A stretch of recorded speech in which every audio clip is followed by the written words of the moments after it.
Taped from New Jersey, it's the SNL Nerds, the show where two comics from New Jersey nerd out about Saturday Night Live. I'm your co-host, John Trumbull. And I'm your co-host, Darren Patterson. Hey, Darren, how you been? I'm doing good. I've been good. I've been doing good. Yes! Yes! You've done been doing good. I was a communications major. Absolutely. You speak English nice. I speak it very well, good, nice. And speaking of which, I'm doing super good, well, nice, because we got a guest here in the building, as they say, as the young people say. Folks, our guest needs no introduction, but I'm going to give him one because he's a swell dude, great comic, great actor. He's been in so many things. Roxanne, if you might remember, he's been in The Get Down, Who Shot Biggie and Tupac, where he played Biggie Smalls. I remember that. Dude's a phenomenal dude. And he also has an amazing podcast called the Murphy Monday Podcast. Ladies and gentlemen, boys and girls, give it up for Mr. Nigel Fullerton. Yay! Thank you. Yeah, welcome, Nigel. Awesome. Nice I love what you guys do here. You know, SNL is a hard thing to tackle, especially now with the political climate and all the jokes. But you guys are like not just like regular nerds. Like you guys are super SNL nerds. You guys need a cape for this. I'm sorry. That was me quoting the movie. I apologize. No, I like that. Thank you so much for that. That's a beautiful thing you said right there. Yeah. I love this. I'm very happy to be here, guys. I super am. Like I am a big fan of SNL. I do have my gripes with it at times. Ooh, and it's hard for me to watch. But I'm an actual fan of Saturday Night Live. I really am. Well, I mean, hey, that gives us a great segue into our first question that we ask of guests when they join us for the first time is, what is your SNL origin story? How did you get into Saturday Night Live? How did you get into like Eddie Murphy in particular? What made you want to do a podcast about Eddie Murphy? Ooh, which question do you want? Which answer do you want first? Like, well, I guess whichever comes first chronologically. All right. So, Eddie Murphy, my origin story was the Golden Child, actually. Oh, my interesting. Uncle. Yeah, me and my uncle used to watch a lot of movies together, mostly kung fu movies. Mm-hmm. And he was like, "Oh, you got to watch this guy. He's really funny. His name's Eddie Murphy." So we watched The Golden Child, and I was hooked from then. But it wasn't like until I think probably around the 90s where he was like hitting movies back to back to back that I'm like, I really have to start watching this guy. And I was enamored by Nutty Professor, ironically, just because seeing him work so many different characters and doing all the stuff, which come to find out, I didn't know that he was on Saturday Night Live. Oh. Okay. You know, when he was on, I was still in diapers. Right. So okay. I really didn't know that he was, like I had heard. It wasn't until Saturday Night Live started having these like tapes where like best of Chris Farley, best of Phil Hartman, best of, like every time somebody left the cast, they would do a best of, and they had a best of Eddie Murphy. Right. And I sat there and I was like, wow, this guy is a great performer. So I basically started watching. I've seen most of his movies, not all of them, but most of them. And I was just like, you know what? I need to do a podcast. I need something to talk about. And I hear the way that people talk about Eddie Murphy, and he had left the limelight a little bit. So I was like, you know what? Let me just do this podcast to remind people why they fell in love with Eddie Murphy in the first place. Okay, cool. Saturday Night Live came around because everybody was talking about it in school. Mm-hmm. So I got the 90s run. So I got like, you know, right before, I want to say around Dennis Miller, I think I started watching. So like, I think like late 80s, early 90s, like a lot of church lady sketches. But what really hit it home for me was the bad boys of SNL, you know, the Chris Farleys, the David Spade, the Rob Schneider, Chris Rock, you know. So that's more like the early 90s, because like I think like the late 80s was like, that was more the era I was watching. So it was more like Dana Carvey, Phil Hartman, Jen Hooks, Kevin Nealon, and then after that was so probably around that time. I think a lot of sketches had boiled over into pop culture. You know, your Wayne's World. You know, I mentioned Church Lady before. A lot of Hans and Franz. I remember seeing Hans and Franz a lot, you know, in pop culture, and I was like, "What is this show that everybody's watching?" It was Water Cooler Talk. Yeah. So that's where it started. But then what made me like become an actual fan was like I went back. I would watch the tapes of like the original 5 seasons. But then what really like interested me was, how does this show stay on for so long? How does it stay funny for so long? And why did they make so many weird character changes in all these different seasons? You know, I went and rewatched the Eddie Murphy run. I went and rewatched the 80s run of like, and I'm really enamored by like the 1985 season, 85, 86 season with like Robert Downey Jr. and like all like the Breakfast Club people. Oh yeah. And Damon Wayans. Yeah. Which you know, when I found out Damon Wayans was actually on the show, I was like, this is interesting. You see a lot of early In Living Color skits from there. Mm-hmm. Yeah, there was that one where it's like it's Damon Wayans and I think Anthony Michael Hall, and they play like these sort of, I guess, like junkies who are like kind of selling stuff on the corner. It's like a very much like you see like the seeds of Damon Wayans' Anton character that he would use on In Living Color. You would see Anton, and you would see Homeboy Shopping Network. Yes, exactly. What would really interest me like is when they do the Seinfeld impersonations. Or like that, the sketch is called The Stand-Ups. Yeah. They did it like 2 or 3 times, and like I laugh every single time because you get a John the deal Lovitz. with yeah.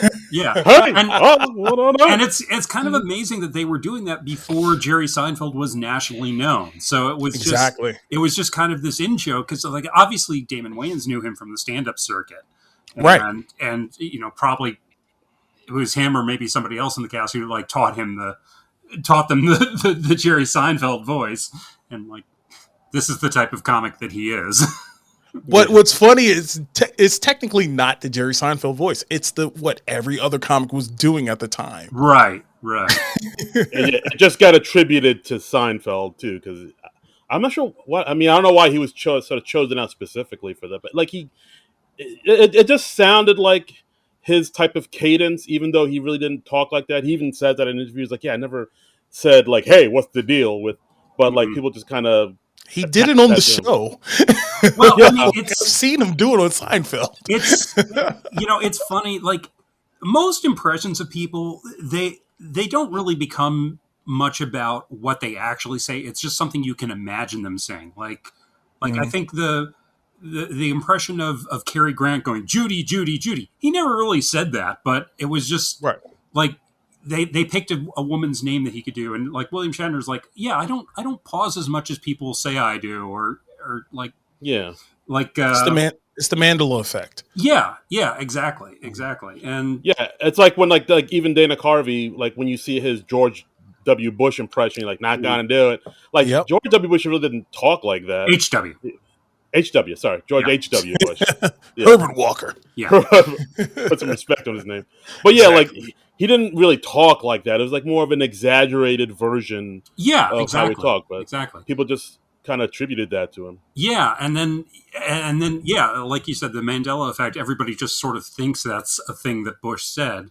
And no, not really. I mean, he didn't. It was Dana Carvey doing all those impressions. Right, but you see that week after week after week, it just bores itself into your brain. So yeah. So okay, well that's really interesting. And we decided to have Nigel on the podcast this week because we are doing one of the big Eddie Murphy movies, probably the big Eddie Murphy movie. This is the one that really kind of cemented his star status, I would say, as 1984's Beverly Hills Cop.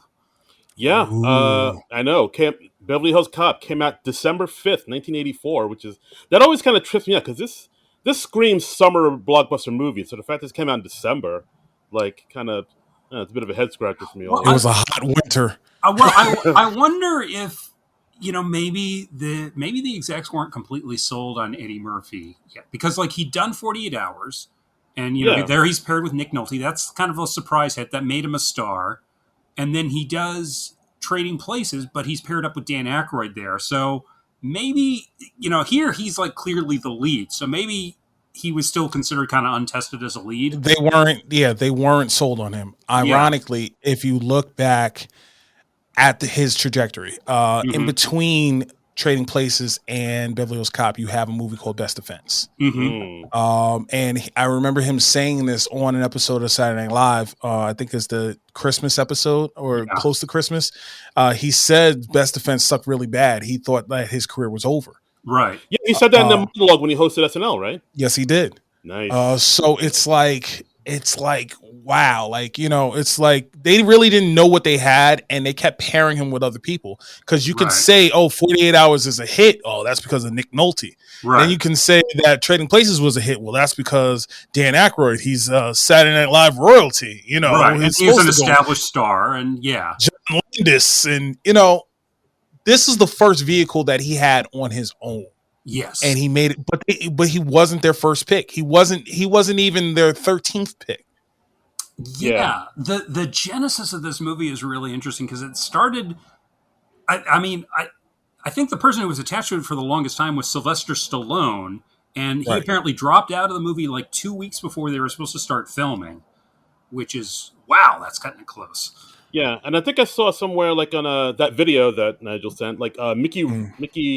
Mickey Rourke, yeah, was also attached to this, but like the movie just kept getting delayed, and he got irritated by that, so he just bounced and left the film.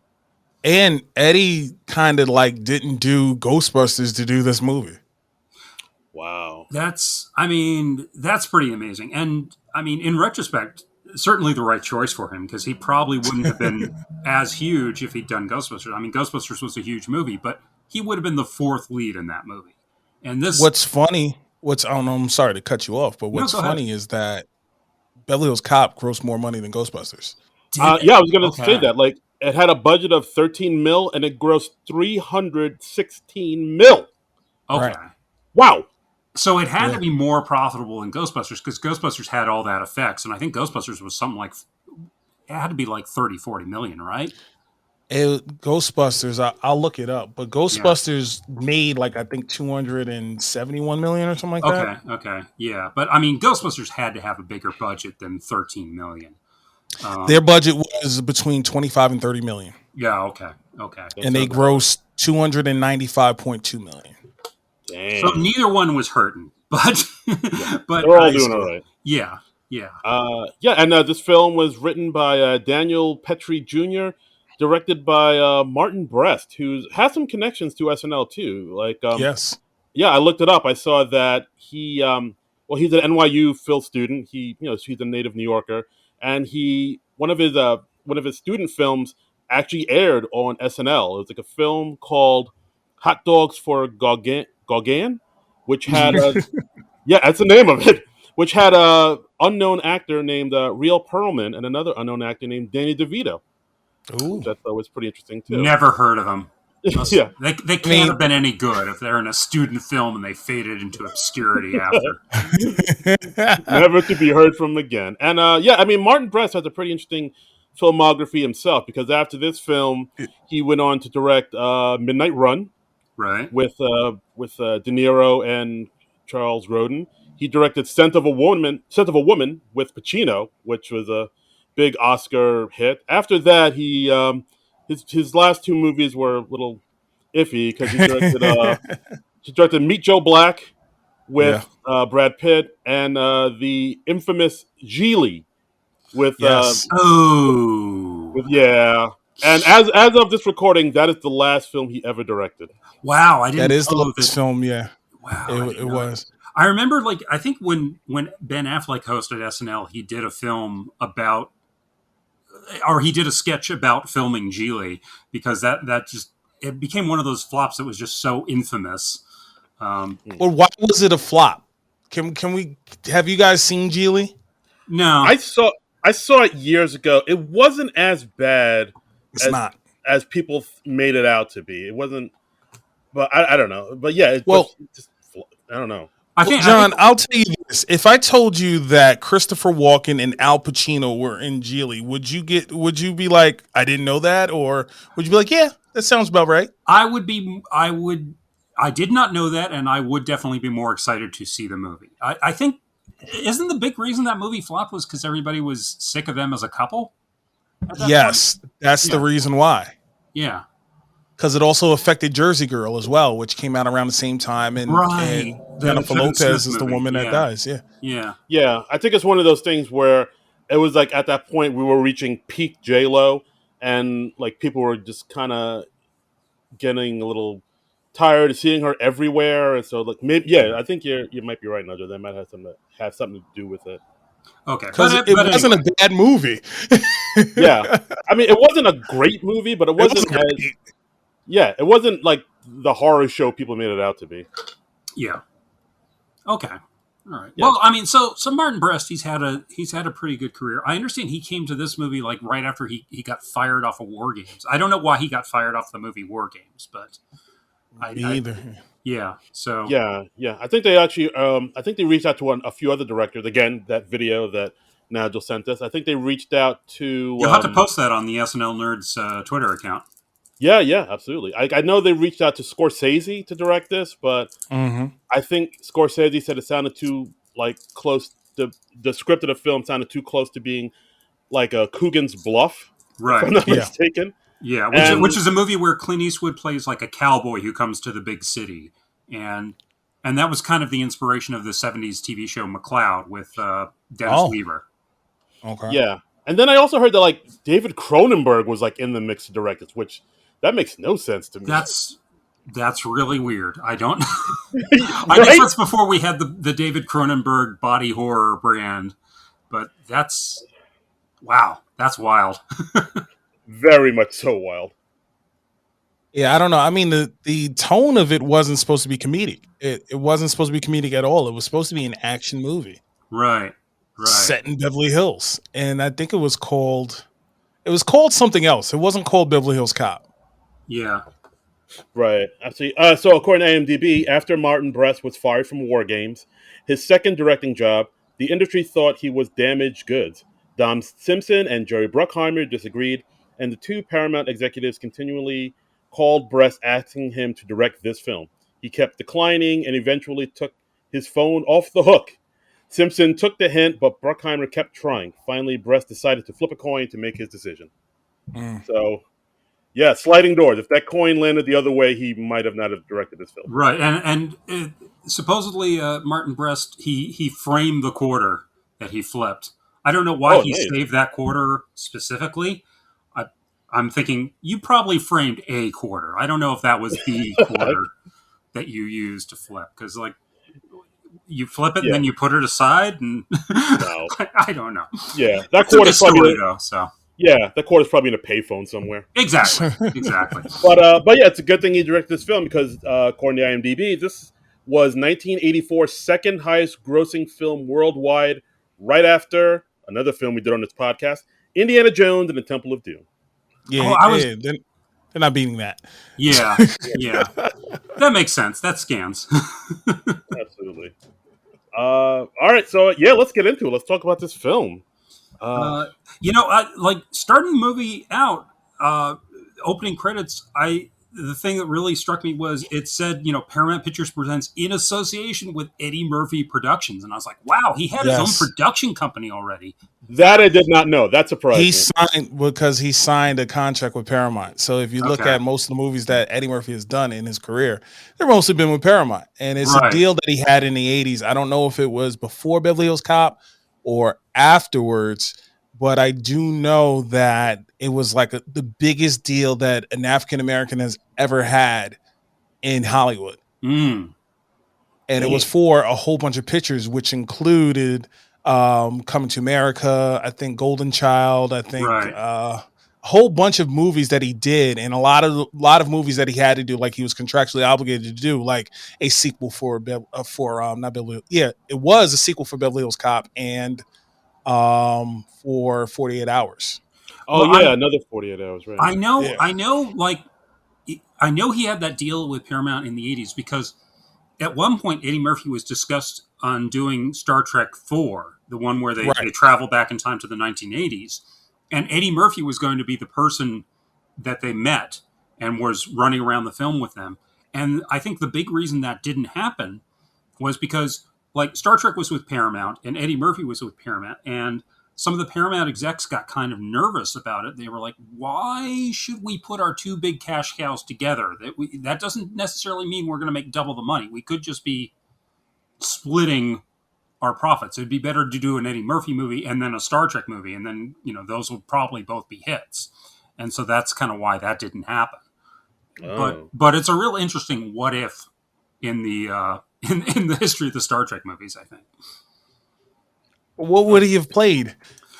He was going to play like a school teacher who they come back to the 20th century to get the humpback whales, and he was going to be a school teacher who was playing humpback whale songs in his class, and the Enterprise crew would pick up on that.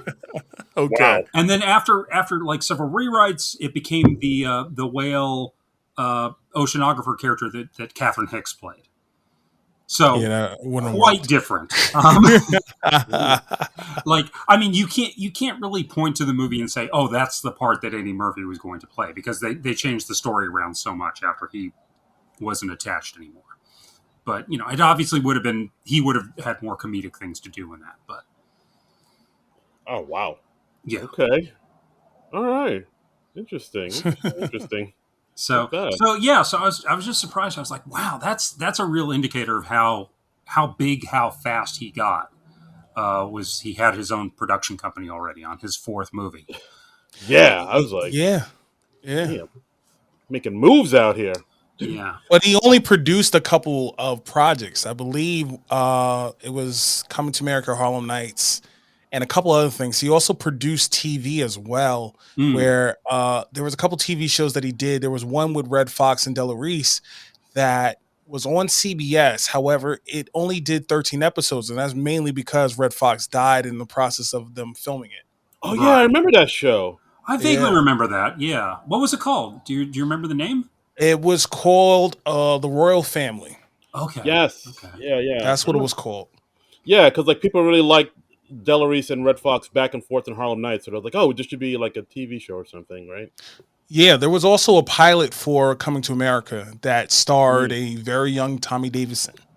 Yes, I remember that too. We talked about that on the Coming to America episode. I think we watched that, or we watched part of that, and it was weird.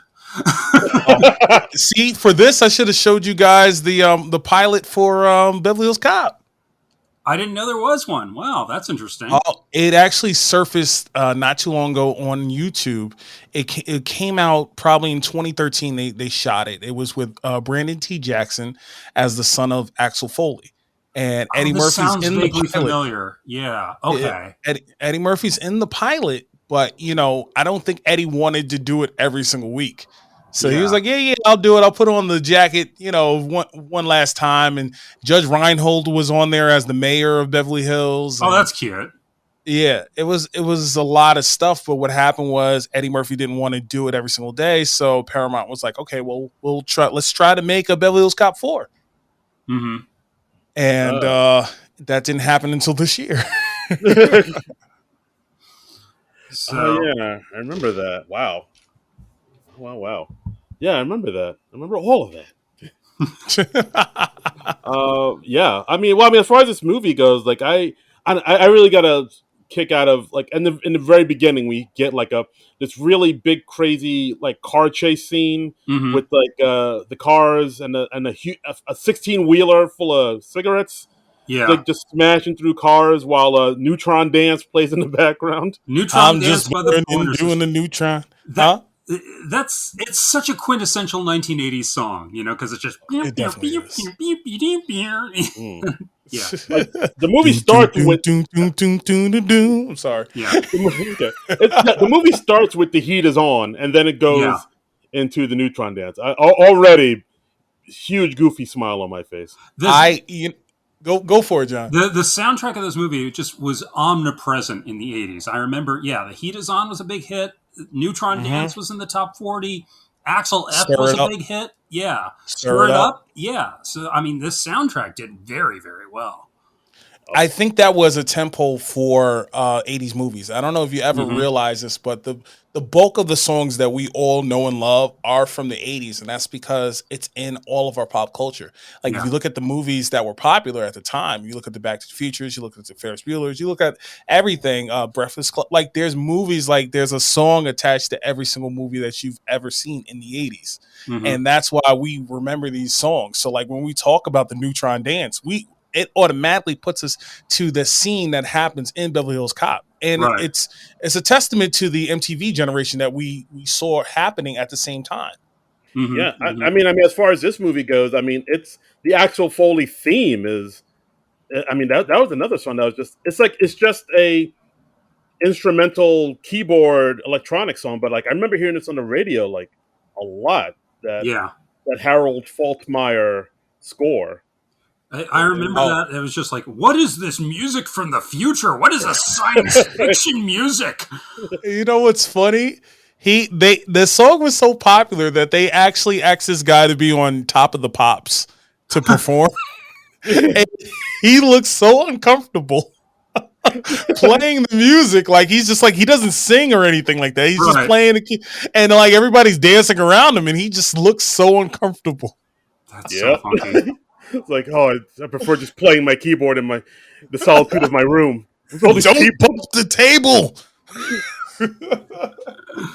But yeah, it's just, and the other thing that struck me about this opening sequence was, okay, we got 48 Hours, and we have Trading Places. They all open with Eddie Murphy in trouble with the cops. Yep. And I was like, that's how you just open a movie with Eddie Murphy in the 1980s. That's, you just have him in trouble with the cops. And I guess that's why Best Defense didn't work out so well, because I'm guessing he doesn't get arrested at the beginning of that movie. And well, no, it's Dudley Moore is the reason why Best Defense didn't work. Right. Well, that's another subject for another day. Right. But I do think that movies like Beverly Hills Cop and 48 Hours, I think it introduced a different kind of genre. Yeah. And it's a lot of action comedy.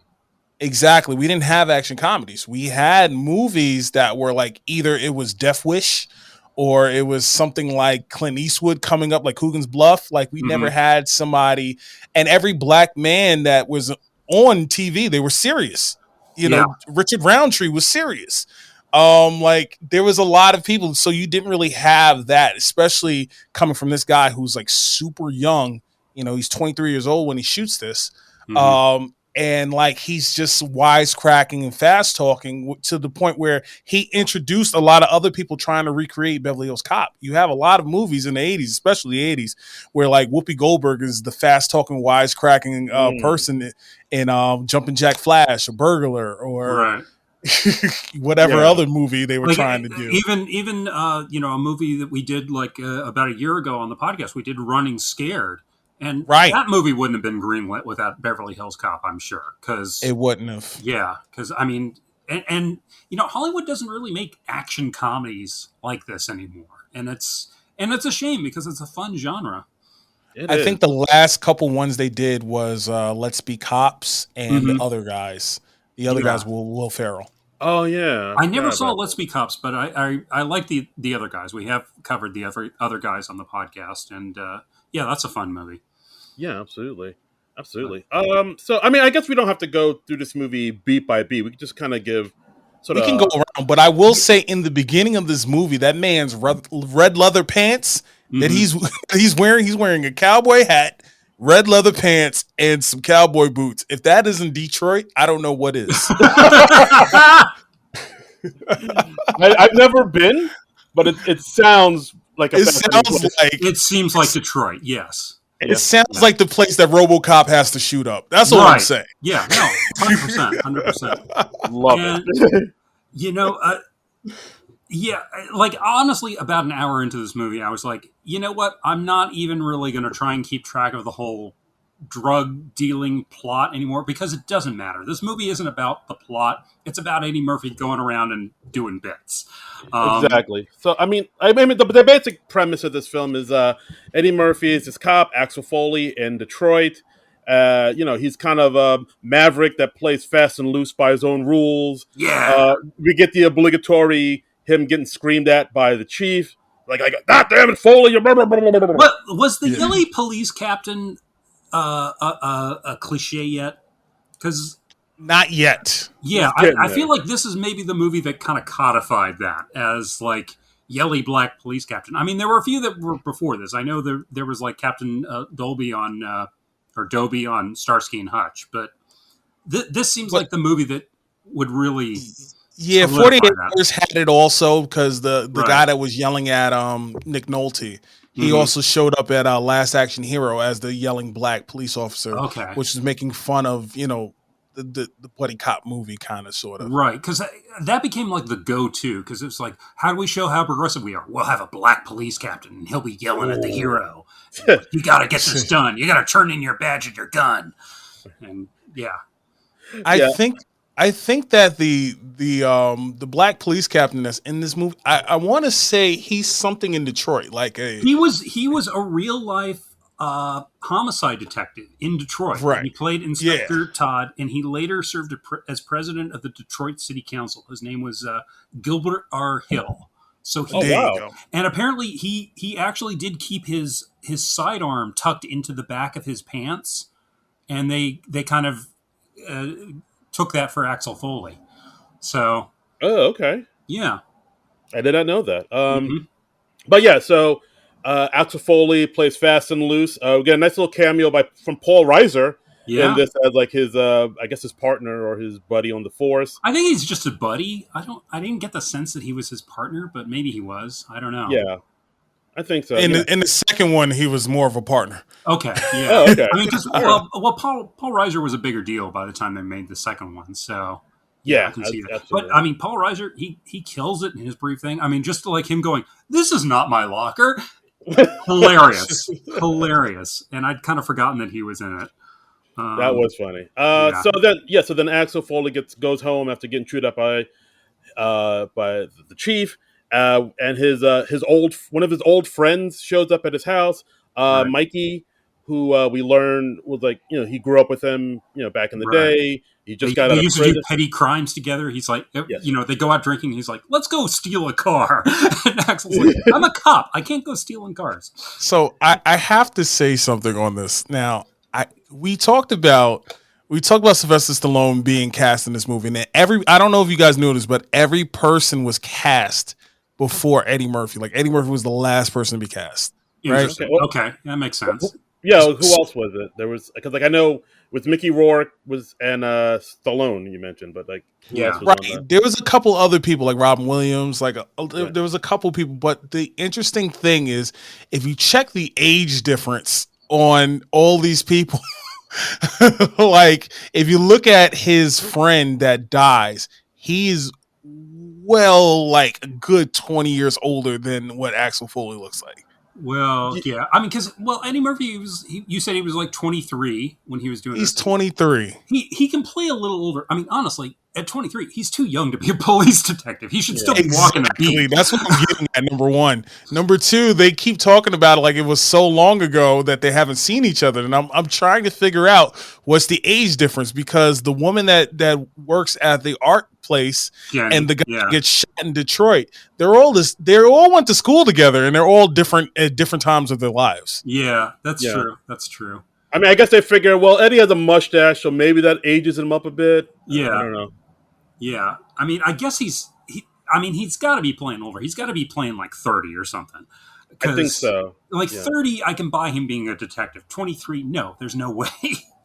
Well, I actually looked it up. It does take about 5 years, right, to become. So let's say 26, because you have to be at least 21 to be a cop, I guess. Right. Yeah. So 26 would be about. Yeah. Okay. So he's playing 3 years older. That's not too much of a stretch. Yeah, absolutely. So so at this point, Axel and his old friend Mikey, they get to talking and they reminisce. We find out that Mikey got out of prison about 6 months ago, and in that 6 months, he was actually out in Beverly Hills as a security guard for this art gallery, which is managed by their old friend Jenny. Right, and he also brought with him some bearer bonds like 10,000 Deutschmarks that he kind of swiped from it's some untrace like some people he was working for. Yeah. We'll say. I have to ask this question about these barrel bonds. How the hell was he cashing these out? I don't know anything about barrel bonds, so I have I have no idea how these things work. Yeah, I don't know. I mean, like at this point, I was still trying to diligently take notes, and then I just kind of gave up on following the plot. You know, I was like, "Say, man, I got these barrel bonds, man. Come on, check it out, brother. Check it out, brother." The villain in this, he's an art dealer, but he's not smuggling art. He's smuggling cocaine and the coffee grounds to mask the scent so that the dogs don't find it. And at that point, I think I was just like, okay, that's fine. He's a bad guy. That's all I need to know. He's a bad guy. Yeah, just standard 80s bad guy. Right. And speaking of bad guys, the guy who comes and kills Axel's old pal Mikey, did you recognize the actor? Of course. Yeah. It's Jonathan Banks from Breaking Bad and Better Call Saul. Mm-hmm. Mike Ehrmantraut is in this movie. Yeah, like I mean, he's younger. He has the full head of hair. His voice isn't as gravelly, but there's no mistaking. That's dark Mike hair, no facial hair, but I mean, if you look, he's got the same sort of stern expression. So yeah, like it kind of blew my mind. It's like, wow, a young Mike Ehrmantraut. That's I knew he was in Airplane. I'd forgotten he was in this, and then I had to like stop and like look him up on IMDb just to confirm. I was like, yes, that is Jonathan Banks. That's awesome. Yeah, his character's name is Zach in this movie, which is it's a weird name for a henchman. Like I don't know, that's not. I was like a henchman named Zach. I don't know. You need to give your henchman a good distinctive name. I think. I guess, but you got to give him something like Bruno or something Odd Job. Yeah, exactly. Odd Job. Like Zach. That's like a Saved by the Bell name. Well, the Saved by the Bell wasn't a thing yet. You can still name a henchman Zach. Okay. But yeah, so like his friend Mikey gets killed by Zach because they tracked him down to Detroit over the bear bonds he stole. So and then they made a getaway because I think they knocked out Axel. Right before they killed him. Right.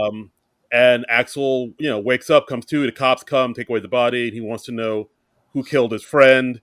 Of course, the chief is like, you stay away from this. You had this dude who's your old friend who just got out of prison, he got killed in your apartment. Like, nah, you're off the case. You're off the case. He was never on the case, but he's off the case. Yeah. Exactly. And of course, then so then Foley says, I want to take a vacation, and he's like, okay, you're on vacation as soon as you're out of the hospital. So... Right. And of course, where does he take his vacation? To Beverly Hills, where Mikey was working. Of course, he's going to look into what happened to his friend, even though he was specifically told not to.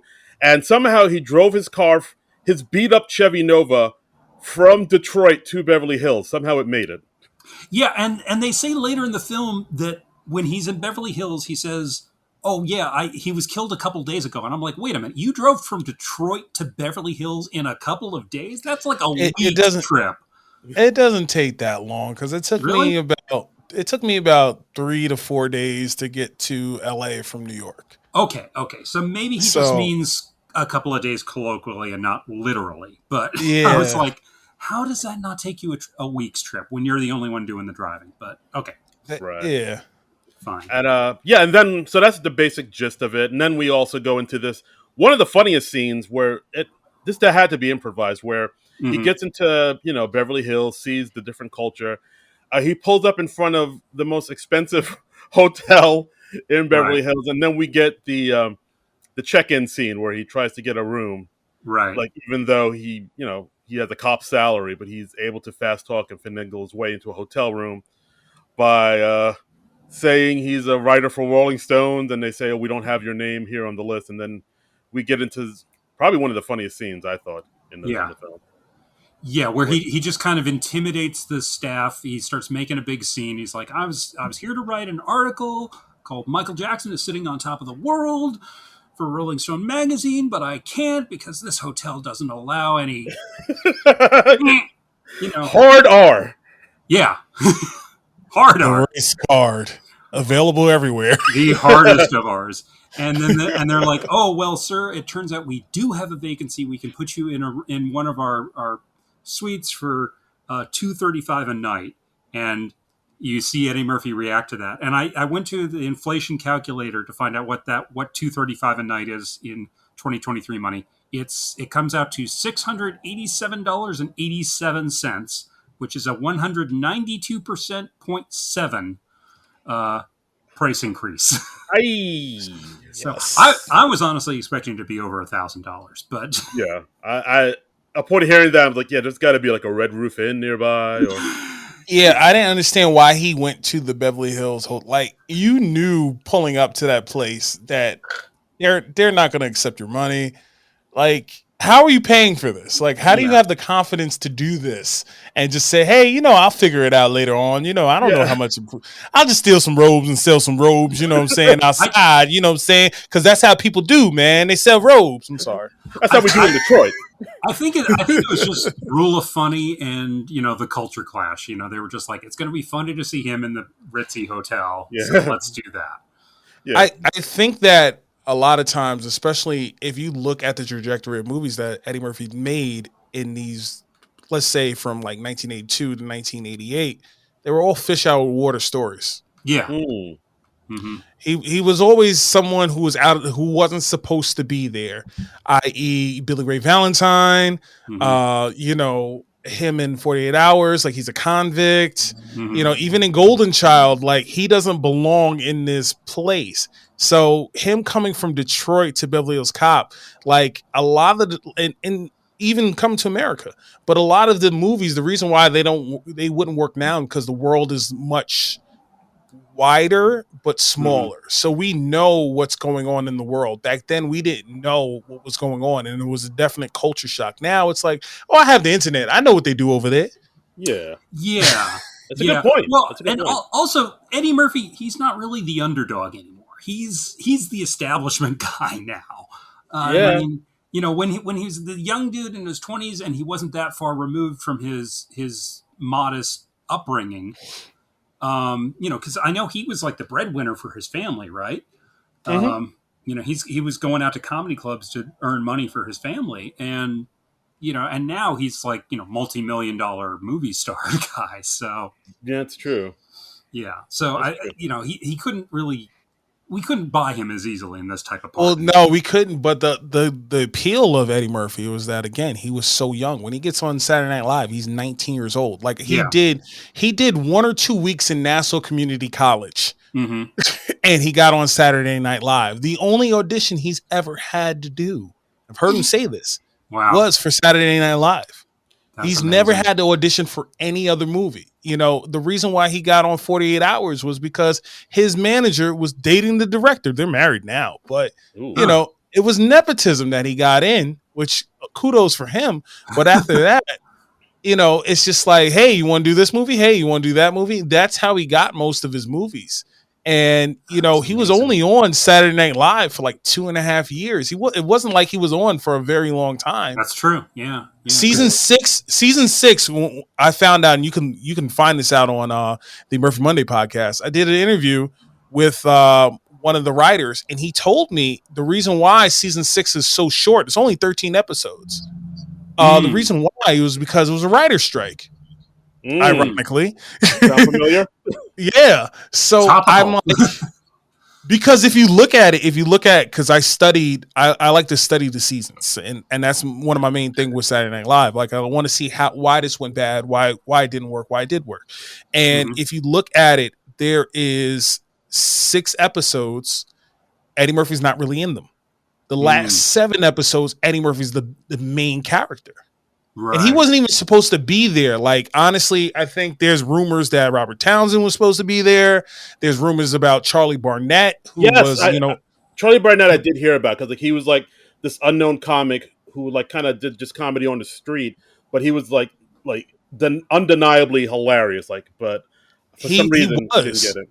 Well, the reason why is because he didn't feel comfortable reading in front of people. That's really what people say about him. He died in probably 1992, and he had one of the best I won't say best, but animated performances, which is hard to be animated, on Def Comedy Jam. Wow. It was so animated that they didn't air it on TV. Like they didn't air his performance. But it was so animated and loud because he's a street performer. He's so used to performing in front of people on the street that like it was just so loud, so boisterous, and he was like everywhere in the crowd. And I got to find this clip. So he didn't really dial back his performance enough. He also talked about AIDS on there too, which was kind of crazy. Yeah, I can see that not going over big. Yeah. You know, I think this was after Freddie Mercury had just passed too. So like, ooh, okay. Yeah. That doesn't really scream comedy. So if you're looking for this on the Too Hot for TV version of Def Comedy Jam. Well, we should probably talk about another extremely memorable scene from this movie, which is, I mean, this scene, it's a bit part that basically made Bronson Pinchot's career, where Bronson Pinchot is working in the art gallery as Serge, and it's just an improv bit between him and Eddie Murphy. Amazingly funny, still amazingly funny. Yeah, I mean, like this character of Serge, he doesn't have much to do in this film, but you definitely remember him. He like, I'll like kudos to Bronson Pinchot. He makes the most out of this little role he has because. Yeah, I mean, because he was also in Beverly Hills Cop 2 and 3, right? Just because he was so memorable. He was only in Beverly Hills Cop 3. He wasn't in 2. Oh, well, see, that's... And I think that's because of Perfect Strangers, I think. Oh, yeah. Yeah, Perfect Strangers. When did they do 2? Like 86, 87, something like that? 87. It was directed by Tony Scott. Okay. So, yeah, he probably was still doing Perfect Strangers then, because I think that show went till, like, maybe the early 90s. It did, yeah, until like 92, I think. Yeah, but, I mean... Right. And it's kind of amazing. I mean, Bronson Pinchot basically got a sitcom off of this. And it's like, let's have him be wacky and do an accent every week. I never knew that he was like this regular white dude. I always thought he was like from some kind of weird place. I never knew. Like I heard him in an interview one time. I was like, wait, he's not from wherever Balky was from? Yeah, Mykonos, I think it was like a Greek island. Yeah. Someplace Greek. I thought I was like, he's just a regular dude. I was like, okay.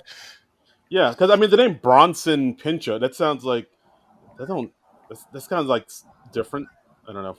He sounds like a foreigner. I didn't say that. Saying. I didn't say that. He's one of them foreigners. Before this, he was in Risky Business. Yeah, that's true. Yeah, he was one of Tom Cruise's high school friends, along with Curtis Armstrong. Yeah. No, he's from New York. Holy shit! Wow. Yeah. That's what made me like. I think he's from Long Island. I'm not even sure, but that's what made me look it up. I was like, wait, what?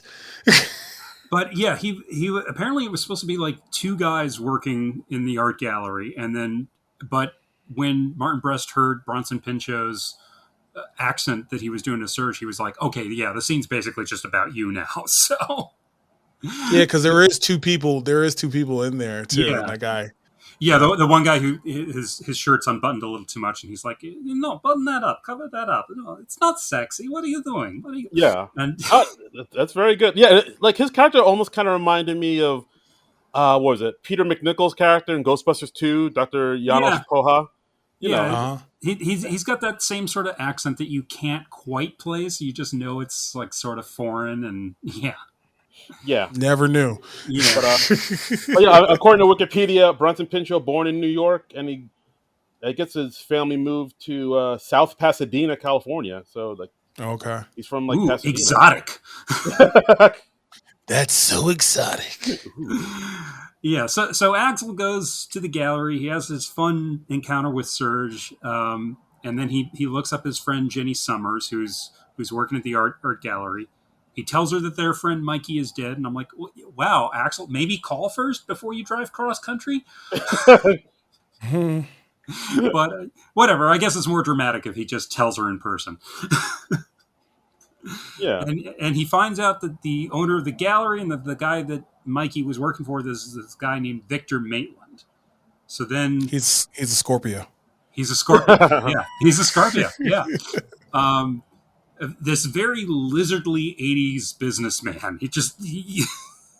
Yeah, I think when he goes to visit Maitland, like he's wearing like a shirt and tie, but like a Mm-hmm. gray robe Yeah. over it, which is like I don't think I've ever seen that look before. He's just quintessential 80s evil businessman. And I know that's probably redundant, but Yeah, but he's in this movie. He looks like a gecko or something. He should just be sunning himself on a rock somewhere. very much so. Yeah, and then so like you said, then we go to the scene where Axel goes to Victor Maitland's office to Mm-hmm. just to talk to him and talk about Mike, Right. and yeah, he wants to know what Mikey did for him, and then Victor Maitland just calmly doesn't answer his questions, Right. has his goons drag him out of the building and throw him through a window.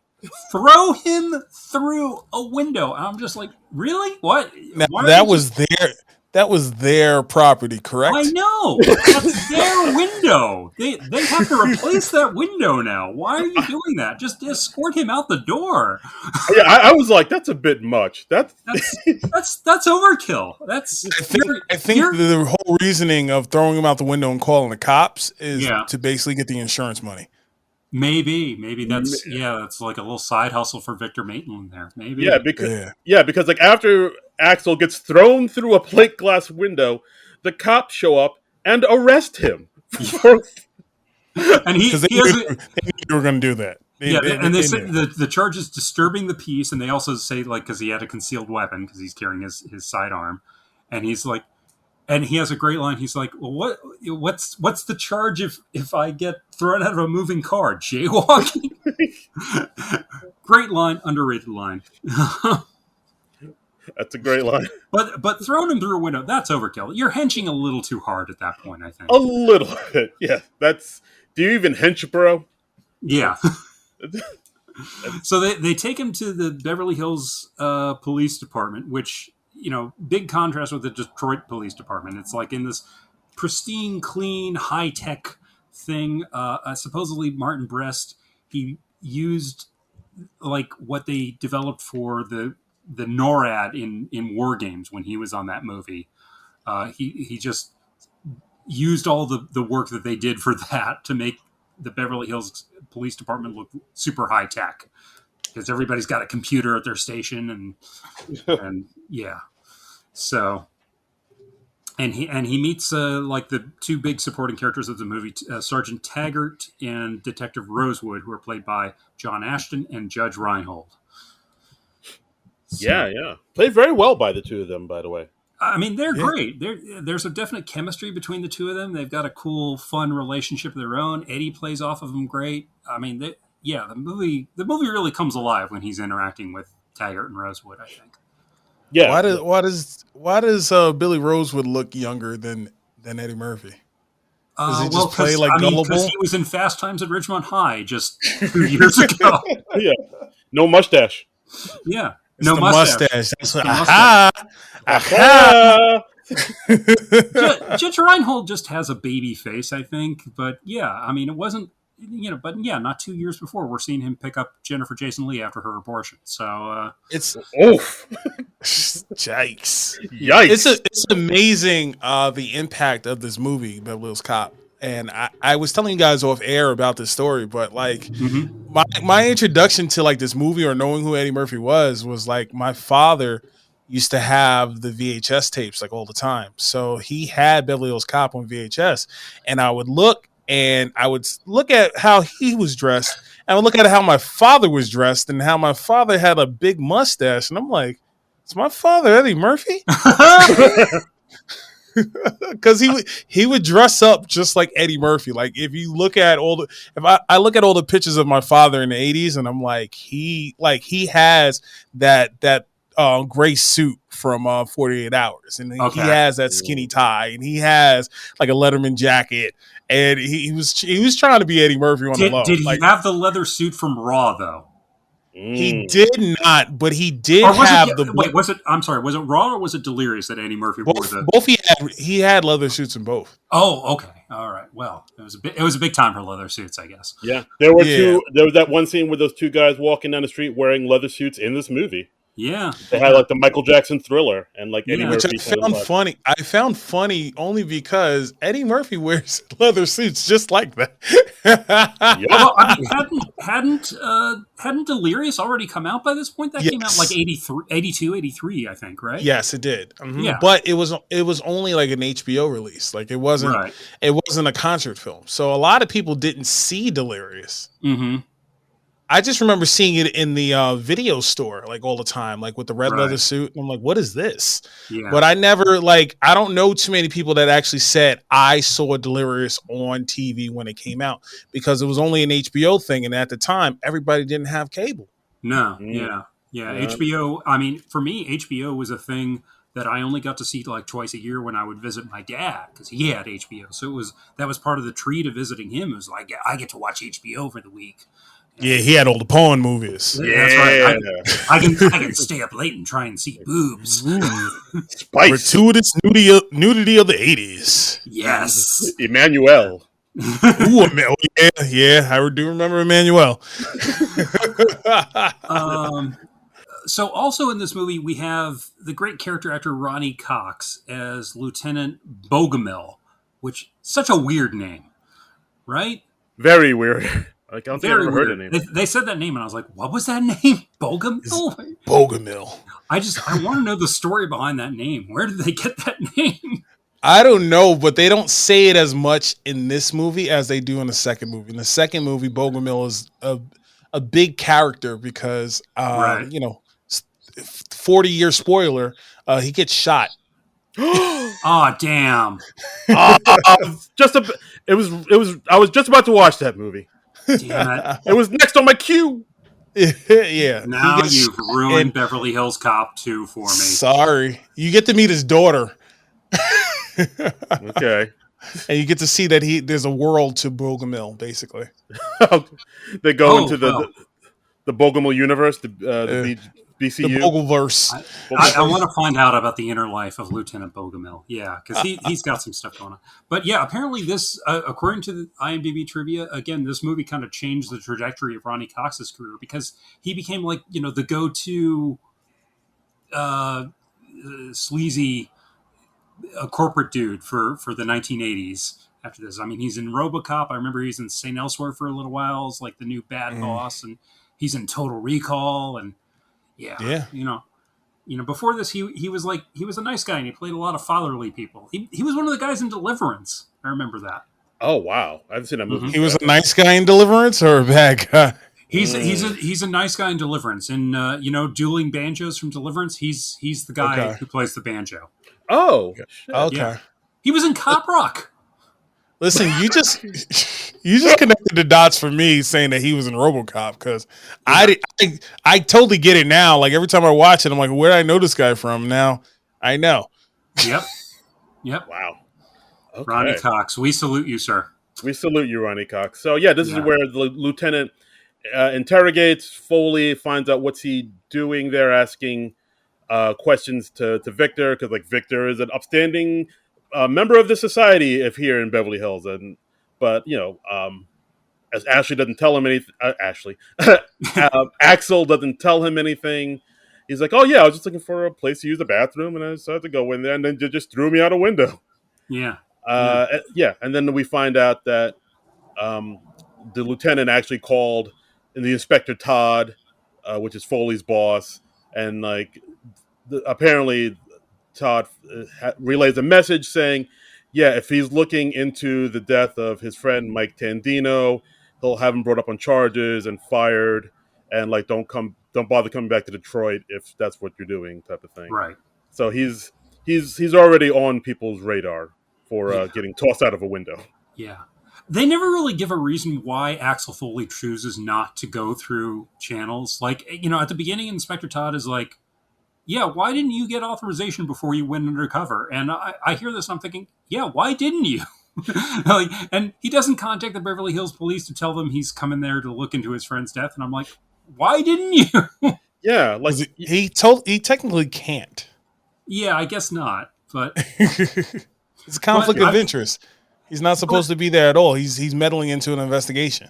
Right. And it's his friend's death, so he can't do it impartially. But at the beginning, I'm like, well, why didn't you get authorization to go undercover? That's a valid complaint, Axel Foley. Because he wouldn't be the rebel maverick if he played by the rules. You got to play against the rules, man. I don't know. Yeah, it's just a weird thing how we just sort of came to idealize cops like just sidestepping proper procedure. Yeah. In movies. Yeah, we like cops that break the rules. Yeah, right. We do. He's a good cop. Yeah. He doesn't always do things by the rules, but he's a good cop. And I'm like, well, no, if he doesn't do things by the rules, he probably isn't a good cop then. Yeah, I think he should be playing by the rules. That's how Rodney King happens, guys. Yeah. Yeah. Oh, Jesus. In the same town. Yeah. It's all right there, people. So then at this point, they let him off. Actually, no, they don't let him off because Jenny comes and bails him out. Right. Jenny takes him back to the hotel. Of course, Taggart and Rosewood follow him just to make, keep tabs on him, make sure he doesn't do anything crazy. And then that's when we get the infamous banana in the tailpipe scene. They fell for the banana in the tailpipe. Right. Yeah. With a quick cameo from Mr. Damon Wayans. His first movie.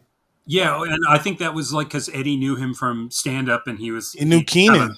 Yeah. Okay. So he threw Damon a bone there, and that was Damon. Yeah. He's doing his little go-to gay man voice. Yeah, 1984. That was hilarious. Funny.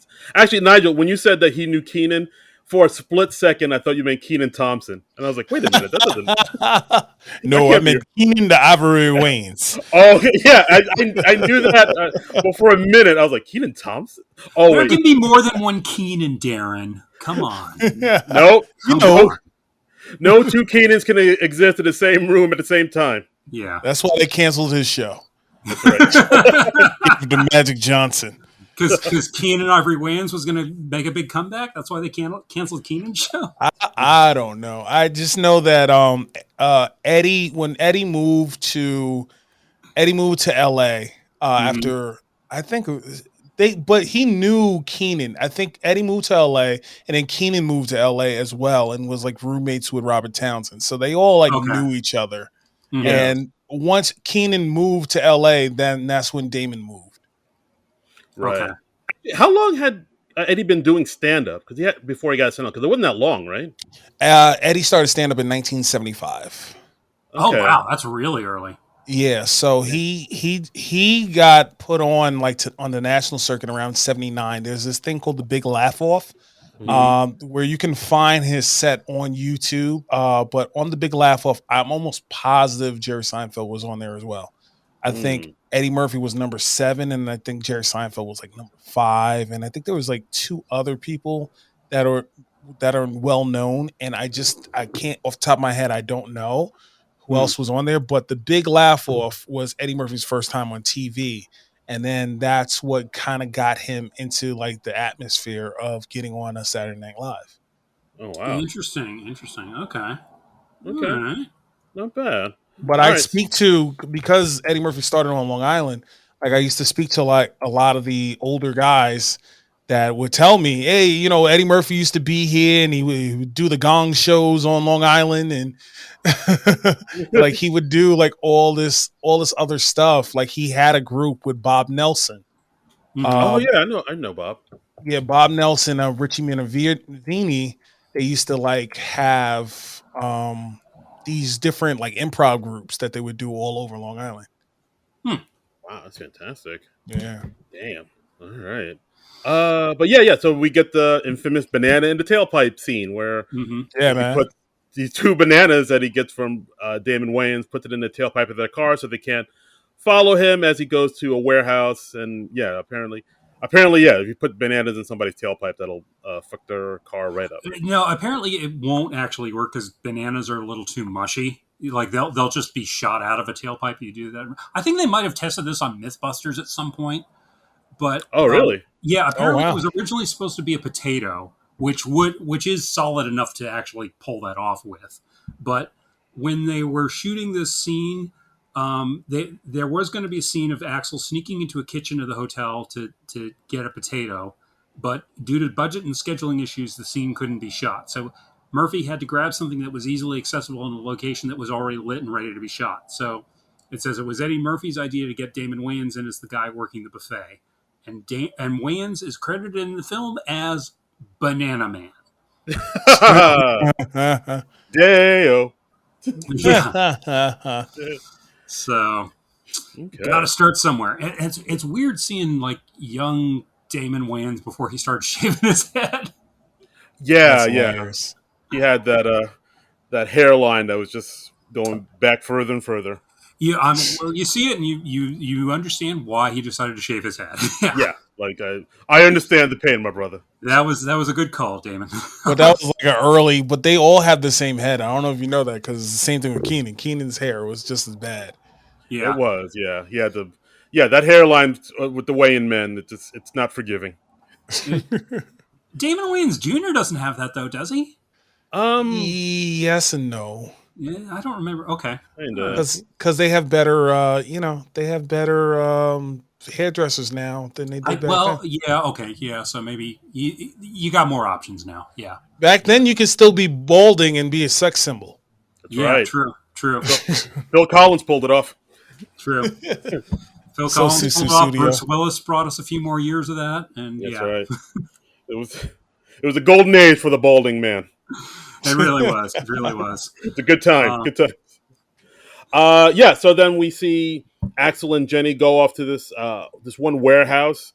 I guess it's the warehouse that Mike used to guard, and then he finds like some crates with coffee grounds in them, which of course, as we all know, that's what you put into crates that we're shipping off drugs to throw off dogs off the scent. Right. They find a Barabond, and then two guys come in, take out some of the crates, and they bring them to another warehouse. So they got to go to this other bonded warehouse where they hold up. This is a point where I just like threw up my hands and I was like, I can't track their evil scheme. I'm too stupid to keep track of this. This is why you're not a cop. Drugs. We got drugs. He's an art dealer, but he's dealing drugs. We've got coffee grounds. We got Barabonds. It's way too complicated. This is why you got kicked off the force, John. You can't. Well, it's why I had to turn in my badge and my gun. Also because I didn't get authorization before I went undercover. That's right. Exactly. Like a cop should. Well, yeah, just play by the rules, cops. Come on. So then Eddie is at this other warehouse and he wants to sort of expect all the package, but then he kind of, again, a lot of fast talking Eddie of him saying that he's like a U.S. Customs and he's doing a surprise security check, and he asks the guard to get his supervisor. And as a comedy nerd, this put a smile to my face. We get a nice little cameo from a young Rick Overton in this scene, which I got. I didn't recognize him. That's cool. Yeah. Oh wow. Yeah. Rick Overton. That's neat. But it's really cool just because you see Eddie Murphy is clearly about to get caught from a guard saying, "Hey, what are you doing here?" But the way he just quickly flips it. Yeah. as with all the confidence of saying, "Hey, no, I'm supposed to be here. Like, why are you letting me in here without asking my credentials? Go get your supervisor." And like the way he just sort of takes control of the situation so quickly, I was just like, this dude's awesome. So much of this movie, I realize, is just Eddie Murphy BSing his way into and out of situations. I mean, that's the real fun of this movie. That's what Beverly Hills Cop is really about. And I kind of realized, like, because we covered Fletch on the podcast before, right? That's basically like what Fletch was trying to be. Is just seeing Chevy Chase BS his way in and out of situations, and this movie's more successful at it, I think. But well, yeah, I agree. Like this movie. Hot take, I know. Beverly Hills Cop is a better movie than Fletch, but wow. Hey, listen, you don't want to hear my hot takes on Chevy Chase. Ooh. Yeah. We've said for years on this podcast, should we do an episode about whether or not Chevy Chase is an asshole? And we're just like, no, let's not. Yeah, because that makes us assholes if we do an episode about him being an asshole. It kind of does. However, I do have a if you look at the trajectory of his movies, versus a lot of the ones from the original cast, I don't know. I want to say that Eddie Murphy's the most successful out of everyone that's ever been on Saturday Night Live? Oh yeah, yeah. Other than Robert Downey Jr. Yeah, I mean, you could. Yeah, I mean, you could make the argument that Adam Sandler is as successful as Eddie Murphy, but Adam Sandler is, yes, I would say that. I wouldn't give anything away. I think Bill Murray could possibly give him a run for his money, but comedy wise, yeah, maybe. I don't know. Have you seen Larger Than Life?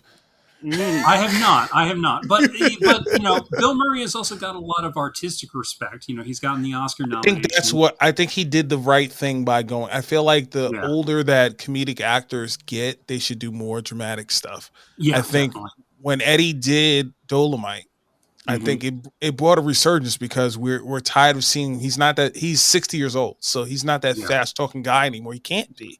Right. So I would love him to be in a position where he's like more reserved and more like doing dramatic acting, like a Dreamgirls.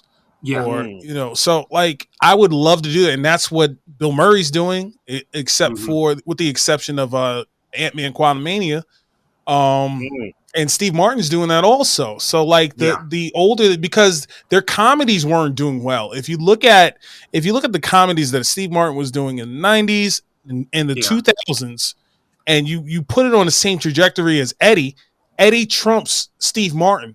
If you give him if you give them the same run, because if we look at Steve Martin's movies, most of the movies that we love from Steve Martin are from the 80s. Yeah. Most of the movies we love from Dan Aykroyd also. That's a whole another can of worms. But Bill Murray, if you look at all the movies that you like from Bill Murray, they're all in the 80s. So the same thing that we were saying before, like, oh, Eddie Murphy had a slump in the 90s, we said off air, the same thing happened to these other people. I've seen Sergeant Bilko. Yeah. I've seen Garfield, Tale of Two Kitties. Oh. Like, bring him down the house. Yeah, I know. Quick question. Why? Yes. Why have you seen those movies? We've been doing an SNL podcast for 4 years. We haven't seen those movies yet. Okay, so Sergeant Bilko, yes, I did see that because Phil Hartman and Chris Rock are in it. However, Garfield Tale of Two Kitties, I did not see. I've glanced over it. I never really actually watched that movie. Okay, all right. Okay. But Sergeant Bilko, never lie to us again, Nigel. I'm sorry. I apologize. Never lie to us again. I apologize. But here's my other hot take. Fullerton. Here's my other hot take. Name a movie that Dan Aykroyd has starred in that's been successful. Star. Yeah, where he's the one guy. Where he's not teamed up with somebody else. Right. How did Dr. Detroit do? I think that movie's did it do better than people expect? I can't remember because Dr. Detroit is just a shade before my time. So I don't really know how well that did. It came out after Trading Places. Yeah. And before Beverly Hills Cop. So yeah. Okay. Oh, yeah. Wow, you really brought this podcast to a halt with that question. I know, because this is an SNL podcast. Where else can I ask this question? I don't know. Where else? I mean, it's a great question because you automatically think of his big hits like Blues Brothers and Ghostbusters, but and Trading Places Dragnet, and then you think Dragnet wasn't commercially successful. I'm looking through his filmography right now. I know, he got an Oscar nomination for Driving Miss Daisy, but nobody thinks of that as a Dan Aykroyd movie. Exactly. Same thing with My Girl. He's in My Girl, but nobody thinks about it like that. Coneheads, maybe? I don't. Yeah, I think you might be. I think you might have something here, Nigel. My mother is an alien. So now let's add those movies that he's in, right? Let's add those movies that he's in. Let's add the Ghostbusters. Let's add the Trading Places. Let's add those movies. Mm-hmm. If you look at his career, it ain't great. No. It ain't. But he was killing the movies like for a very long time. And I was like, how come no one ever talks about Dan Aykroyd's career? But they'll come after an Adam Sandler or Eddie Murphy. Right.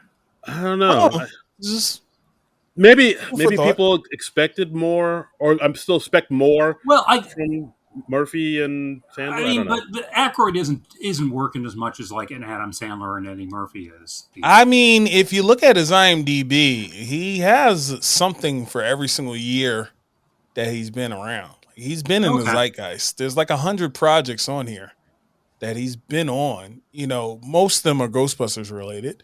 Yeah. Um, but in some of them are Adam Sandler movies. But Okay. he was in Crossroads. The Britney Spears movie.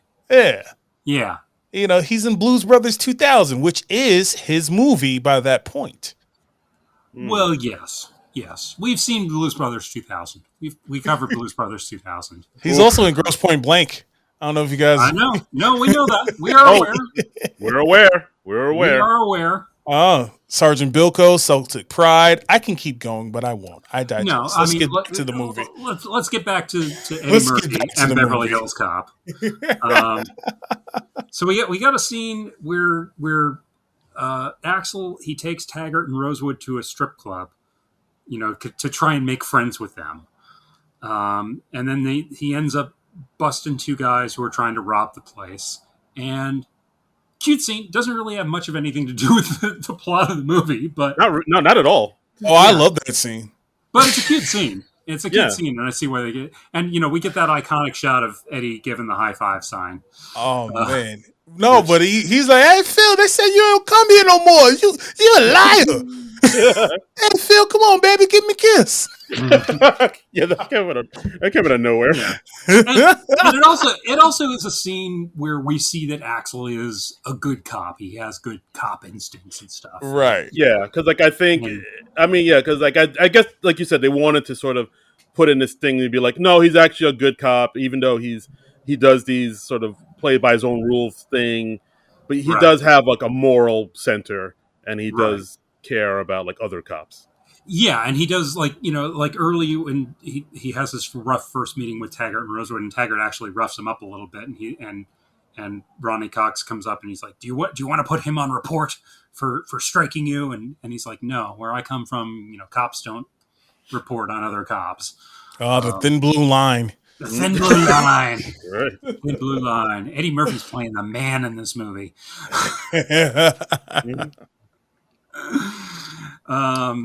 But you know, but it also leads to that great scene where, you know, it's again just Eddie Murphy growing off and improvising, where he's coming in, he's trying to give Rosewood and Taggart credit for the bust, and he's like, these two are super cops. The only thing these two are missing are capes. And you can see John Ashton, he actually like pinches his face and puts his face down because he's laughing so hard. He's trying so hard not to laugh, and supposedly Judge Reinhold said he was like pinching his thigh really hard to not laugh in that scene.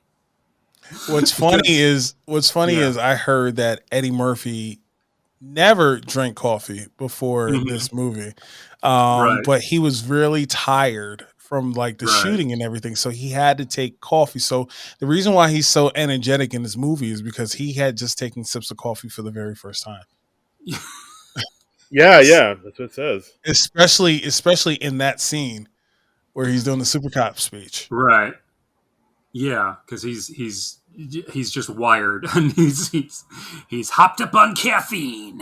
Yeah, he's riding that Java train. Which, okay, all right. I don't know. Yeah. Coffee was the hardest thing that Eddie Murphy was doing in 1984. He wasn't. He's not a drinker, and he didn't party, quote unquote. He hung out with Rick James, but he didn't party. But his girl wanted to party all the time. His girl wanted to party all the time. That was the problem. Yeah. Oh, okay. Well, that song has a whole new meaning to me now. Party all the time. Party all the time. She lets her hair down. She likes to boogie down. Yeah. Boogie sugar. See, there you go. Oh, God, it all makes sense. Okay, all right. The story checks out. Checks out. Yeah, but I did like that scene where, like, you know, Eddie Murphy is trying to give Taggart and Rosewood credit for that bust, and Bogomil asks him, is everything he said true? And then I'm Taggart sorry. says, The name Bogomil. It sounds like it should be in Lord of the Rings, you right? you can't get over that name. Bogomil. Bogomil. He should be like guarding a ring somewhere on Mordor. It sounds very close to Gargamel. I will admit. Yeah. I'll give you that. Gargamel. Bogomil. Gargamel. But yeah. But then Bogomil asks Taggart, is everything he said true? And then Taggart says, no, this is what really happened. It's all Axel. He's the one that, saw the perps come in, and is all up to him. Right. And then I do like how Axel says, yeah, it's you guys. The lie was working. That's all I'll say, guys. I love that's one of Eddie's best moments in the movie. Yeah, you guys fucked up a perfectly good lie. The lie was working. It was a good line. But yeah, so then after this point, we see Taggart and Rosewood getting taken off the case, and then they give two new cops the case to follow Axel around just to make sure he didn't do anything. And we're not going to fall for the banana and the tailpipe thing either. You should be more natural, man. You should be like, hey, man, I'm not going to fall for no banana and tailpipe. Exactly. And then, like, a little after that, I think we have the scene where Eddie goes to the restaurant to track down Victor Maitland again, because it's been a little while since we've had a scene where he intimidated the witness. Yeah, like, I don't. That's one part about this movie I don't get. Like, he never seems to have, like, he just walks up to Victor and says, "Hey, I know what you did, and I'm gonna bust you." Like, there's no like subtlety, or he just like, I guess his plan is just to like go up to the guy saying, "I know what you did, I'm gonna bust you," and then just get arrested. Yeah, like, that's the plan. It's the I know what you did last summer school of police work. Because this is exactly what happens. Like, he goes and follows Victor to this country club, this members only club, right? And then we get another fantastic scene where the guy at the front door, doesn't want to let him in and says, "Hey, who are you? Can I help you?" And then he goes into this character, Ramon, and he's like, "Could you give a message to Victor telling that Ramon has herpes simplex 10?" Right. and I wanted to let Victor know before things start falling off the man. I mean, he was looking out for him. I don't, At this point, I'm thinking, like, okay, does Eddie Murphy have it in his contract that somebody has to do a gay voice every 5 to 10 minutes in this? Well, was the thing in 1980s. We had to make fun of. That's what they did. They made fun of the groups that weren't around. Yeah, so much gay panic joke in this movie. That was like the bread and butter, because again, that was the thing. It was the 80s. Yeah, gay people weren't they weren't considered people yet. Oh God! Damn, I wasn't gonna say that. Sheesh. I'm an ally, sir. Am I wrong? Listeners, you can find him at Trumbull Comic. You can direct all your comments to him. I'm not saying it was right. I'm saying that's how it was. I like to sweep all of this under the rug. I don't see gay people. That's right. Okay. We're all God's creatures. Yeah. We're all God's creatures.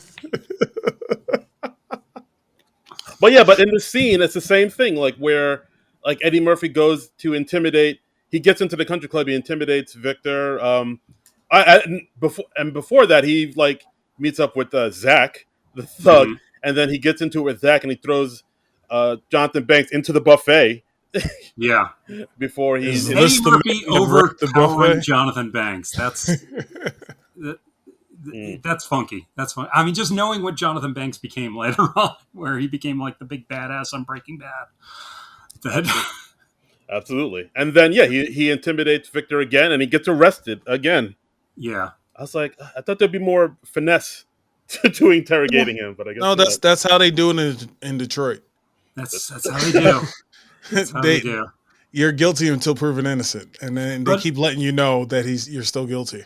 But by this point, like Axel is friendly enough with Billy Rosewood, Judge Reinhold's character, that Billy's like, okay, I'll back you, Axel, and he's like firmly in Axel's corner now, which is right, because after this point, after he gets arrested and taken back to the police precinct, he finally lets Bogomil know everything he knows, and like what he found snooping around the warehouse, and like what he believes. Victor is up to. But of course, Bogomil's like, you need evidence. You need evidence. I can't just right. And he tells Bogomil about the coffee grounds, and that kind of helps convince Bogomil because he's like, yeah, that's how we did it in Middle Earth when we smuggled drugs there. Exactly. We got him right past the right Middle Earth people. I can't think. Right. I can't think of a Lord of the Rings character. But then we see the police chief coming in, and the police chief finding out all about this. He just wants Axel out of town, immediately, and just he wants Rosewood to take him to the city limits and get him out of town, and like all this is over, type of thing. But then what you said, he's able to talk Rosewood into not driving him out of town, but to going to the art gallery, pick up Jenny, and then all three of them go to the warehouse. Okay. When Billy takes Axel to the art gallery, Axel introduces Billy to his friend Jenny. He says, Billy's a Beverly Hills cop. And I'm like, wait a minute. So has Judge Reinhold been the title role in this movie the entire time? Is this movie actually about Billy Rosewood? Is he the Beverly Hills cop? Technically, he is. And I'm like, oh my god, is this entire trilogy of movies about Billy Rosewood? He's actually the lead. Mind blown. I was like, holy shit, what the? This movie is actually about Judge Reinhold. They had to get the title in the dialogue somehow, some way. I know, but that just really struck me. I was like, wow, this whole movie is about Judge Reinhold. Yeah. Absolutely. So then the three of them go to the warehouse. They find the drugs, and Billy waits in the car, and it's just Jenny, right? And because he doesn't have authorization. That's how Axel says you got to wait in the car because if you went in without a warrant, that'd be a whole thing. Right. But I'm already a road cop, so it's cool. Yeah. Exactly. And then so Axel and Jenny find the drugs and the coffee, but then Victor shows up, and I think he takes Jenny back to his lair, his house. Right. And Eddie also does the great 80s cop thing where he takes a little cocaine on his pinky and he tastes it. I love that. That's how they found out there was cocaine in the White House. That's right. I had a thing in my act about that, about how cops would always just taste cocaine at crime scenes. It's like, Did you ever see the movie? You ever see the movie Showtime? Yes, with William Shatner and Eddie Murphy and Robert De Niro. Yeah. The cyanide. Yeah. What if it's poison? I stake my life cops on don't it. taste drugs. Yeah. Exactly. Yeah, I had a thing in my act all about that. About there's just I want to see the scene where the captain calls the detective into his office and he's like, "What's this I hear about you tasting cocaine at crime scenes?" Because we have a lab for that. I don't trust it. I trust my gut. Yeah. Also, how do you know what cocaine tastes like? So then everybody? Yeah. I don't think that's a thing they do with the police academy. Yeah, absolutely. So like at this point, Victor leaves with Jenny. They leave Axel there to, be killed by the thugs, by Zach, and then that's when Rosewood comes in and like starts shooting up the joint, and he rescues Axel because like we see Rosewood is finally like not playing it by the rules. Like he's breaking because he is the Beverly Hills cop. He's got to be the badass. Exactly. He's the hero of the movie. Absolutely. Eddie Murphy, that chump, he gets shot at the end. Rosewood who saves the day. Absolutely. And I think at this point, like, so then the two of them go to Victor's house, and at this point, like, the people at the police precinct are wondering what's happening to Rosewood, and then Taggart finds out that they're at Victor's house, so then he goes with them to see what's going on, and then he kind of he starts to break bad as well, and like Yeah, he's got a shotgun. No pun intended. Yeah, we gotta have a big shootout because it's a 1980s movie, and that's the way we end movies. Exactly. Yeah, dude, that shootout was insane. Because like it's a thing like where like we see Axel breaking into the place, Taggart telling him not to do it, and Right. then he's like, "Look, I'm gonna go in there, save my friend. You do what you got to do." And then he goes in, and Rosewood goes in because like I gotta help him out. So then Right. Taggart just like begrudgingly goes in and takes goes into the house, and then like almost immediately we see like Victor's henchmen pop out of nowhere and just like fucking Tony Montana shoots at the cops like with Yeah. his huge ass machine gun. They're going nuts. There's so much gunfire in the last 10 minutes of this movie. It's a big old shootout. Like that's normally how a Beverly Hills Cop movie ends.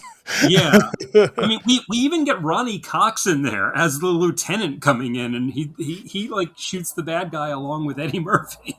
Yeah. Like the whole thing ends in like one of the craziest, like almost like Michael Bay-esque, like this biggest shootout where, like you said, Bogomil goes in there to see what's going on, and then all the cops show up because they hear shots fired, and like Eddie Murphy ends up killing Zach, and then Right. of course there's the big standoff where Eddie Murphy sees Victor, and Victor has a gun on Jenny.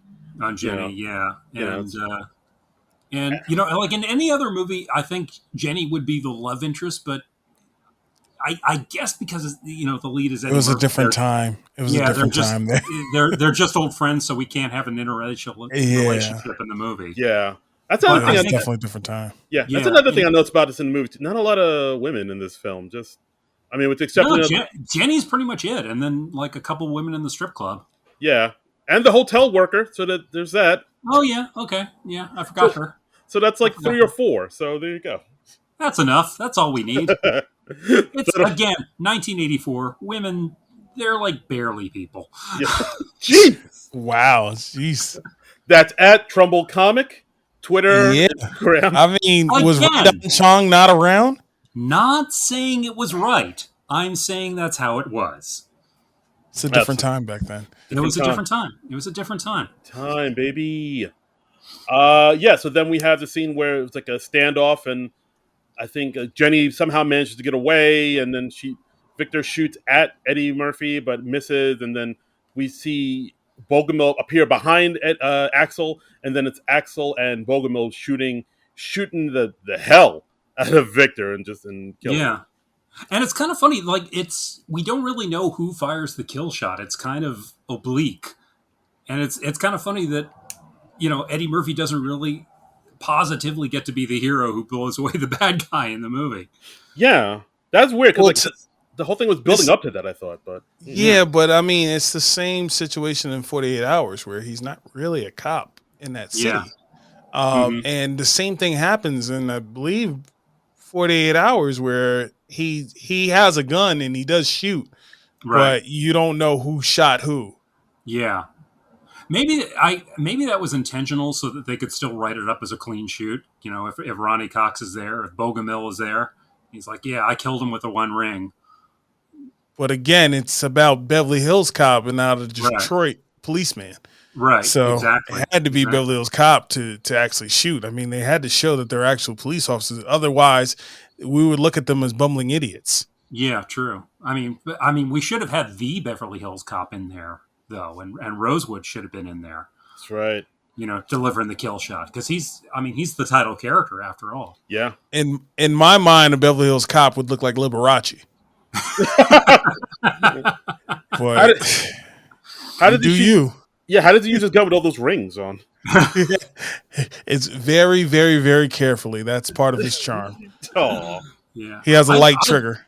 I'd honestly totally forgotten that Eddie Murphy gets shot at the end of this movie. As he gets winged in the arm at the end. Well, doesn't really seem to be bugging him at all. He's just walking around normal. Yeah, he's just like, hey, I just got shot. No big deal. Yeah, I mean, I guess that's their way of raising the stakes a little bit. Like, oh, he got shot. Now it's real. Yeah, but then afterwards, it's like, yeah, he's just still there hanging out. Nobody's taking him to the hospital or anything. Yeah, he's cool. He's cool. and he gets to talk to Ronnie Cox's boss, and yeah, because like at the end, like when the cops are arresting everybody, the chief comes in and is like, "What the hell happens? What the hell's going on here?" And McLeod. yeah, So, then we see Bogomil tell this, very intricate kind of lie about what Mhm. happened here just to cover Axel's ass, and Right. then we see the chief going to Taggart, like, "Is everything he said true?" And Taggart says, "Yes, whatever the lieutenant says is correct." Yeah. So is this the man that had herpes simplex 10?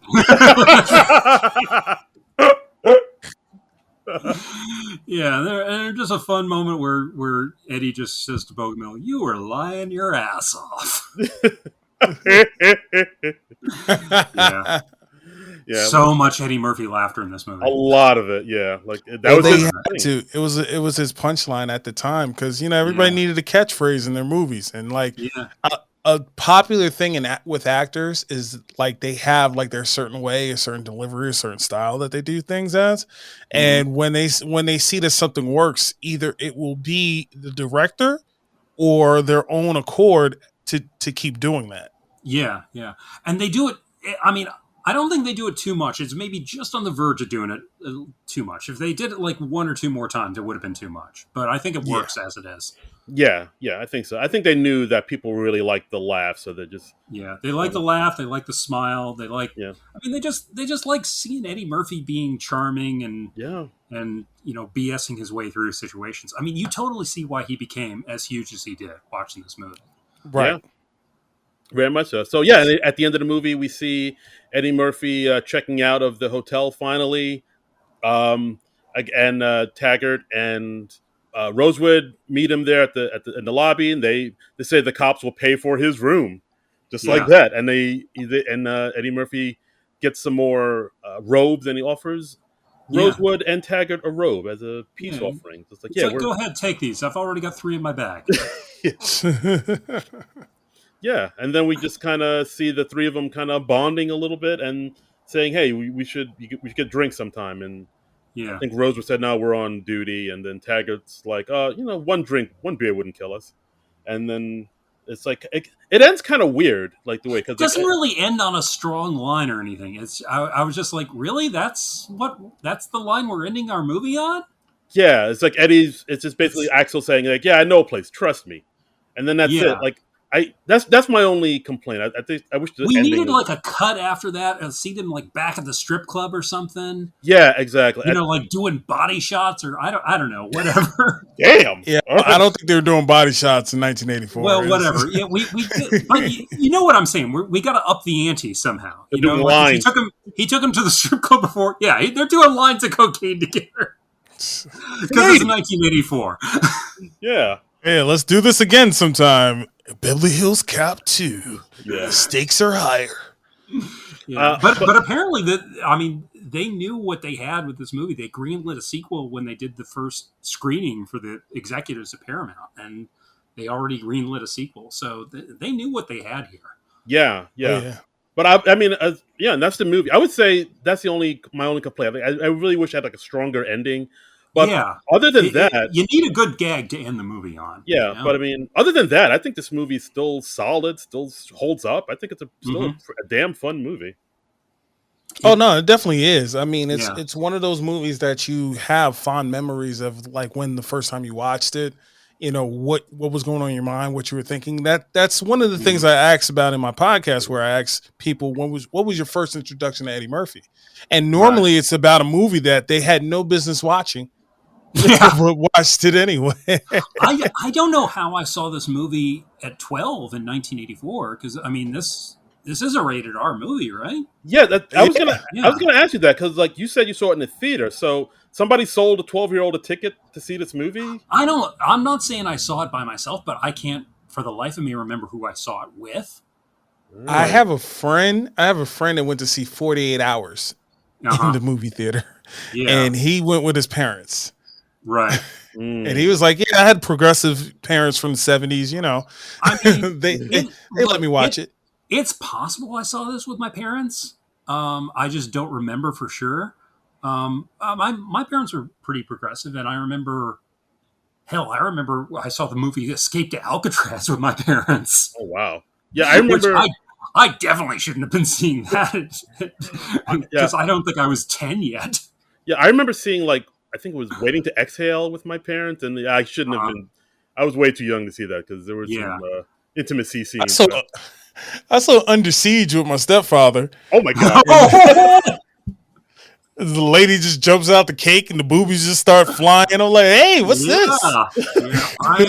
I think the first nudity I ever saw in a movie was my dad took me to see Kramer versus Kramer, and there's a scene in there where Dustin Hoffman is the divorced dad. He hooks up with a woman that he works with, played by Jo Beth Williams, and his kid, who was probably like 6 or something, walks in on her walking naked around the hall. I never knew there was nudity in this movie. Now I must watch. There's nudity in Kramer versus Kramer, and I'm like that. I'm thinking back. I'm like, that's probably the first naked lady I saw in a movie.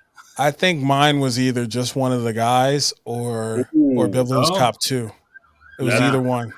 Yeah, but I mean, Kramer versus Kramer, not a movie you expect the nudity in, but I never knew that. I always would see it on TV and was like, I'm not going to watch this. Yeah. I'm sure edited out of the TV airings, but wow, had no idea. That's Oh boy! Yeah. All right, wow. This movie for an '80s movie kind of light on the gratuitous nudity, honestly. Yeah, that did surprise me. But guys, final thoughts on the film in general? Still holds up well. I think except for some of the gay voice jokes, which aren't as bad as they could have been for 1984. You got to grade it on a bit of a curve, I think. Fair enough. Nigel, final thoughts on Beverly Hills Cop. As a person that does a movie podcast about Eddie Murphy, I have no complaints.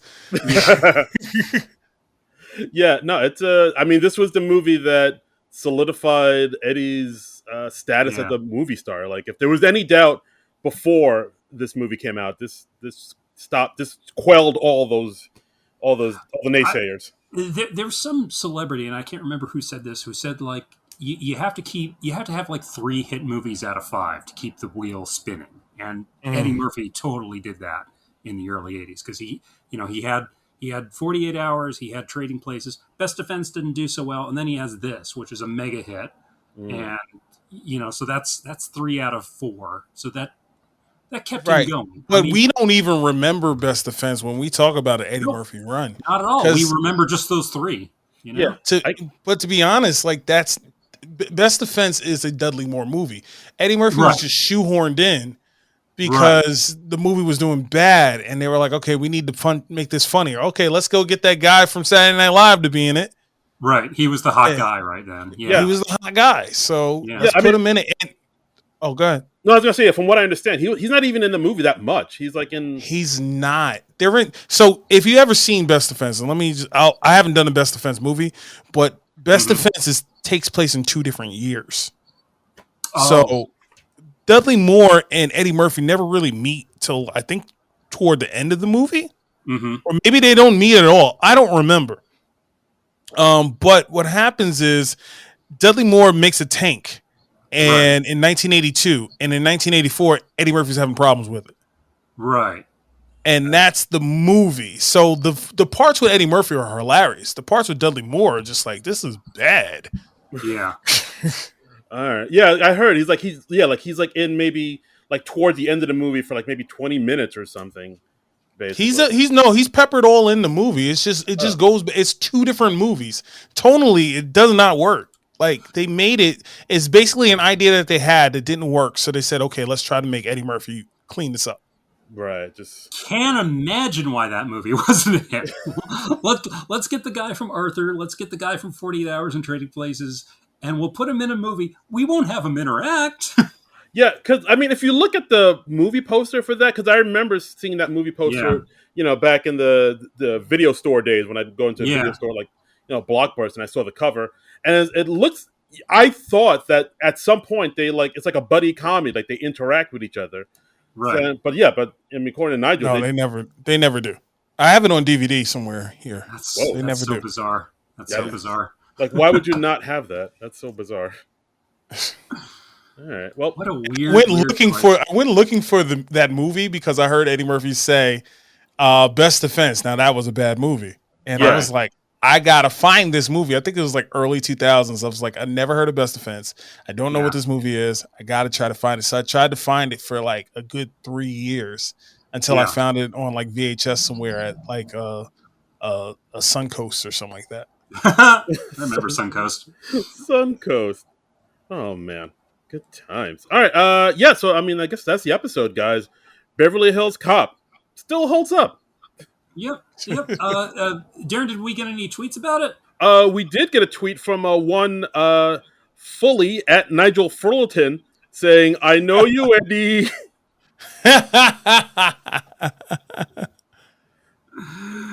Okay. All right. Well, we know that person. Nigel, where can people find you on the Twitter sphere? Yeah, well, they can find me on at Nigel Fulton _ on Instagram. They can go for the podcast, they can go to murphymondaypod.com where we have past dated episodes of the Murphy Monday podcast where we've talked to people like Ferris Butler, a writer for SNL. We've talked to the big Barry White motherfucker from Trading Places. We've also talked to... Wow, that's his name? That's how he's billed. I mean, hey, that's the only way people know him.